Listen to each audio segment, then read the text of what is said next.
Hello everyone, welcome back to the channel. This side Anshika Jain, working as a legal intern for Lexis & Law Company for the month of July. I hope all of you are amazing and doing well.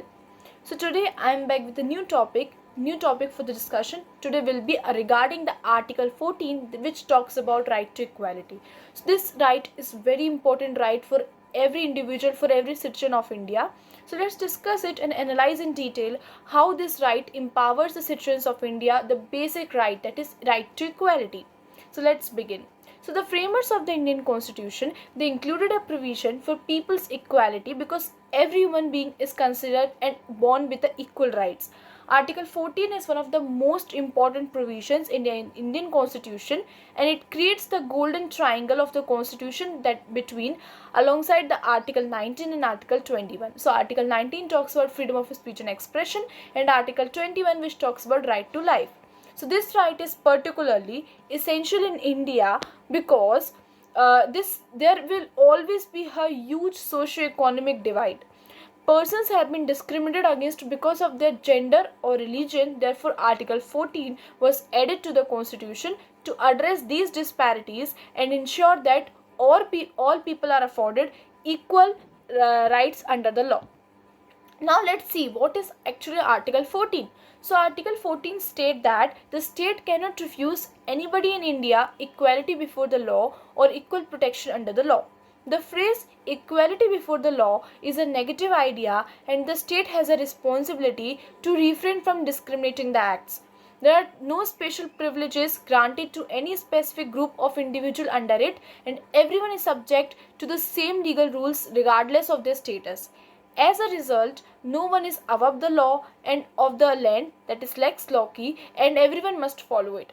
As a result, both these statements obligate the state to provide equal treatment. The Supreme Court also clarified it in the very important judgment, that is Sri Srinivas Theatre versus Government of Tamil Nadu, that while these phrases appear to be the same, but they have a different meanings. The notion of equality before the law is a dynamic one with many of the facets, one of which is that there should be no privileges or to people who are above the law. Now let's see what does the term equality before law means. So the principle of equality before the law is based on the idea that people who are similar should be treated similarly. It implies that people who are equals, and that is the people in comparable situation, they should have the same right to sue and to be sued for the same cause of action, and that this right should be available to them without discrimination based on religion, caste, sex or any other criteria. The court concluded in this case, that is a very important case again, that is the state of West Bengal versus Anwar Ali Sarkar, that the word equal protection of the law is a logical consequence of the term equality before the law, and that it is impossible to conceive a circumstance in which equal protection of law has been violated. Now let's understand what is the new concept of equality, how it is different before concept. So following many cases, the idea of equality under Article 14 has undergone several revisions, and the current concept of equality today has a broader reach than it is what the Constitution was enacted.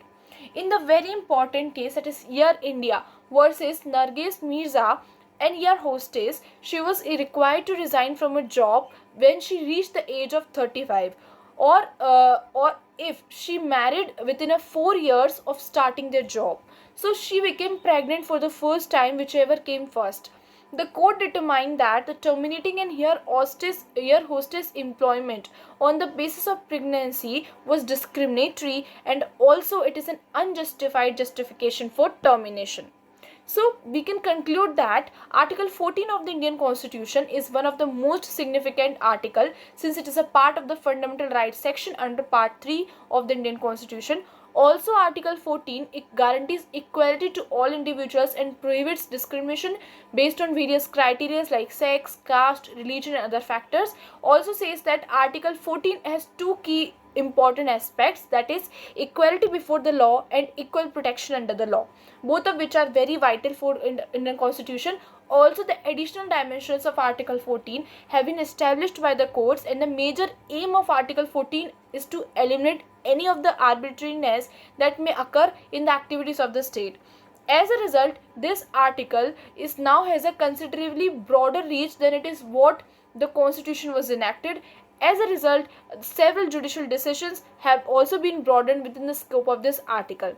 So I hope all of you have understood what this article 14 is about, and if you have any problem, if you've been discriminated, you can also compel or you can also take a defense with the help of this article.